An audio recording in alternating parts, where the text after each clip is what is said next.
ETF index mutual funds నేర్చుకుని stock మార్కెట్లో రాణించాలనుకుంటున్నారా? వెంటనే ఈ నెంబర్కి కాల్ చేయండి. హాయ్ హలో నమస్తే, welcome back to Suman TV. Present మనతో పాటు ఉన్నారు 25 ఇయర్స్ నుంచి అమెరికాలో ఉంటున్నటువంటి ఎంఎన్సీ ఎగ్జిక్యూటివ్ వీరభద్ర గారు. మరి ప్రజెంట్ అమెరికాలో ఎలాంటి సిచ్యువేషన్స్ ఉంటున్నాయి, మరి అక్కడికి వెళ్ళిన వాళ్ళే కానీ అక్కడ ఉన్న వాళ్ళే కానీ వెళ్ళాలనుకున్న వాళ్ళు, మరి చాలా న్యూస్ మనం అయితే చూస్తున్నాం. ఎప్పుడైతే ట్రంప్ అధికారంలోకి వచ్చాడో అప్పటి నుంచి ఇప్పటి వరకు ప్రతి క్షణం కూడా కొత్త కొత్త డెసిషన్స్ తీసుకోవడం, వాటిని ఇంప్లిమెంట్ చేయడం, కొన్ని బ్యాన్ చేయడం చాలానే చూస్తున్నాం. మరి ప్రెసెంట్ అక్కడ ఉంటున్నారు కాబట్టి సార్, అక్కడ సిచ్యువేషన్ ఎలా ఉంది, వీటన్నిటిపైన మాట్లాడదాము సార్తో. నమస్తే సార్. నమస్కారం సార్, మరి ప్రెసెంట్ మనం చూస్తున్నాము కొత్తగా H1B వీసాది లాటరీ సిస్టమ్ ఏదైతే ఉంటుందో అది బ్యాన్ చేయబోతున్నాడు ట్రంప్ అని అంటున్నారు. ఏంటి సార్ అసలు ఎంతవరకు అది నిజం ఉంది? బ్యాన్ చేస్తారా? అంటే ఒరిజినల్గా H1B సిస్టంలో లాటరీ అన్నది లేదు. సో అందులో 2 లాటరీస్ ఉంటాయి. Let's be clear. ఒకటేమో డైవర్సిటీ వీసా ప్రోగ్రామ్ అని ఒకటి ఉంది.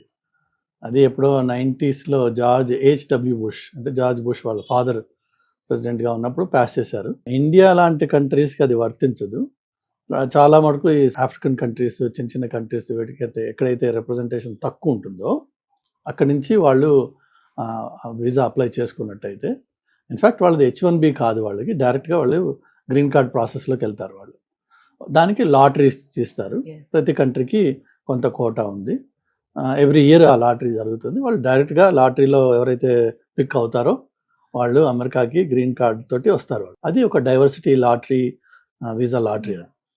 ఇంకొకటి వచ్చేసి మనకి H1Bలు హిస్టారిక్గా 65,000 ఇండియాకి కోటా ఉండేది. ఓవరాల్ 200,000 ఎంత ఉంది, బట్ నాకు ఎగ్జాక్ట్గా నెంబర్ తెలియదు. బట్ 65,000 మాత్రం ఇండియాకి, ప్లస్ లోకల్గా స్టూడెంట్స్ ఎవరైతే అమెరికాలో చదువుకున్న వాళ్ళు ఉన్నారో వాళ్ళకి ఇంకొక 20,000 రిజర్వ్ అయ్యారు. సో 85,000 అనుకో.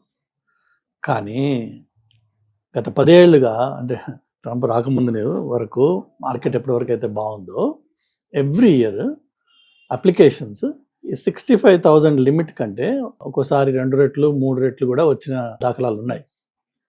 సో అంటే ఏంటి, 65,000 అవైలబుల్ స్పాట్స్ ఉన్నాయి, బట్ మీకు 160,000 అప్లికేషన్స్ వచ్చాయి.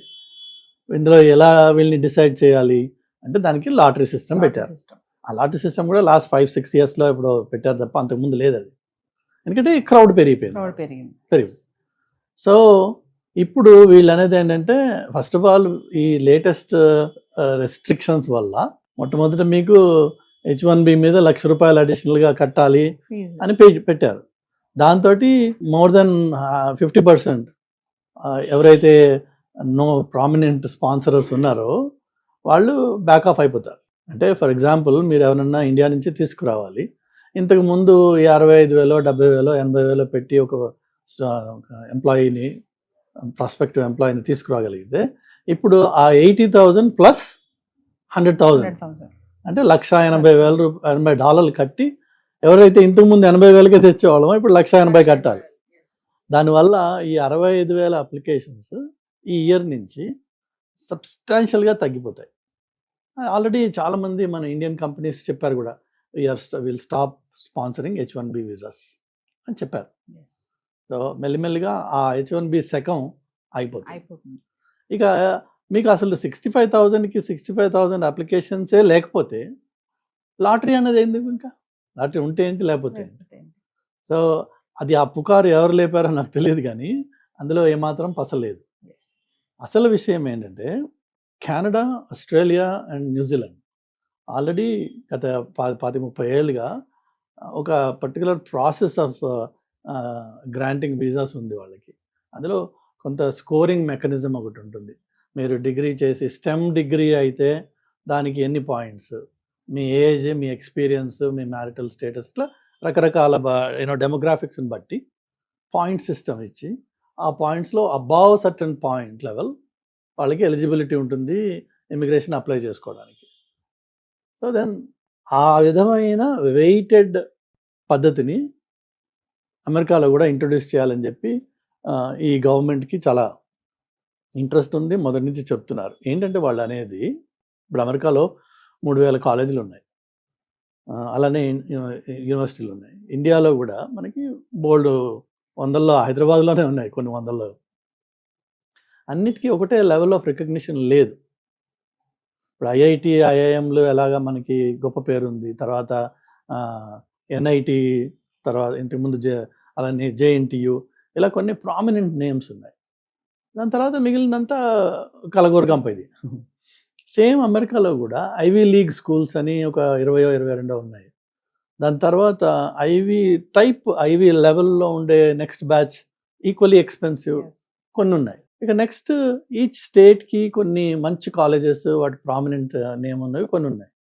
ఆ తర్వాత చెత్త బోల్డ్ ఉంది. అసలు కాలేజ్కి వెళ్ళకుండా డిగ్రీ చేసే కాలేజెస్ కూడా ఉన్నాయి అక్కడ. అంత కంప్లీట్ ఆన్లైన్లో, లేకపోతే వారానికి ఒకసారి వెళ్ళు, లేదంటే మొత్తం సెమిస్టర్లో ఒక సబ్జెక్ట్ నువ్వు తీసుకుని ఫిజికల్గా రావాలి, మిగిలినవన్నీ ఆన్లైన్లో చేసుకో, ఇట్లా రకరకాలు ఉన్నాయి. ఈ అన్నిటికీ ఒకటే లెవెల్ ఆఫ్ రికగ్నిషన్ ఎట్లా ఇస్తారు మీరు? ఎంఐటి వాడికి, యూనివర్సిటీ ఆఫ్ అలబామాలో చదువుకున్న వాడికి ఒకటే లెవెల్లో మీరు రికగ్నిషన్ ఇవ్వకూడదు. ఈ వెయిటేజ్ ఈ ఎంఐటికి ఎక్కువ ఉండాలి, వీడికి తక్కువ ఉండాలి అనేది ఒక వెయిటేజ్ బేస్డ్ స్కోరింగ్ మెకానిజం. అది కెనడా, ఆస్ట్రేలియా, న్యూజిలాండ్ చెయ్యవు ఆ పని. వాళ్ళకి జస్ట్ మీకు బీటెక్ ఉందంటే ఇంత నెంబర్, దట్స్ ఆల్. బట్ వీళ్ళు అనేది ఏంటంటే నీ బీటెక్ కానీ లేక మాస్టర్స్ కానీ ఎక్కడి నుంచి, ఏ కాలేజ్ నుంచి వస్తుంది నీకు, అది ఏ టైప్ ఆఫ్ కోర్స్, అది స్టెమ్ మీద అందరికీ ఫోకస్ ఉంది. సో స్టెమ్మా, నాన్ స్టెమ్మా, దెన్ విచ్ కాలేజ్, ప్రాబబ్లీ అందులో మళ్ళీ అగైన్ నీ గ్రేడ్స్ ఏంటి ఏవో చూస్తారు. కొన్ని చూసి దానికి వెయిటేజ్ ఇస్తూ అప్లికేషన్ ప్రాసెస్ని పెట్టాలని చెప్పి ఒక ప్రపోజల్ ఉంది. But above all of these there is a bill introduced in US house. వాళ్ళు ఏమంటారంటే అసలు ఈ ఇమ్మిగ్రేషన్లో చాలా ఫ్రాడ్ నడుస్తుంది. రీసెంట్గా మిన్నసోటాలో అనుకుంటా, or Michigan, I'm not sure exact, I think Michigan, Minnesota కూడా వేరే, మిషిగన్లో కొన్ని రైడ్స్ అయ్యి చాలా కంపెనీస్ని ఇమ్మిగ్రేషన్ ఫ్రాడ్లో పట్టుకుని షట్ ఆఫ్ చేశారు వాటిని. అలానే చాలామంది జైలులో కూడా వెళ్తున్నారు. అది వైడ్ స్ప్రెడ్గా మొత్తం కంట్రీలో ఇది నడుస్తుంది. ఇదంతా గత 15 ఏళ్ళుగా 20 ఏళ్ళుగా నడిచింది అని చెప్పి వాళ్ళు అనేది ఏంటంటే అసలు ఇమ్మిగ్రేషన్ అనే దాన్ని పాజ్ ఇద్దాం, ఈ ఫ్రాడ్, ఈ లూప్ హోల్స్ ఎక్కడెక్కడ ఉన్నాయి వాటిని క్లోజ్ చేసి అప్పుడు మళ్ళీ రీస్టార్ట్ చేద్దాం. ఈలోపు ఒక ఎక్సెప్షన్ ఒకదానికే ఏంటంటే సంవత్సరానికి 10,000 మెడికల్ ప్రొఫెషనల్స్ని మాత్రం అలౌ చేద్దాం. మిగిలింది అంటే లైక్ టెక్నికల్ అంటే ఐటీ రిసోర్సెస్ ఇది పాస్ చేసేద్దాం అని చెప్పి ఒక ప్రపోజల్ ఉంది. మోస్ట్ లైక్లీ అది పాస్ కూడా అవుతుంది.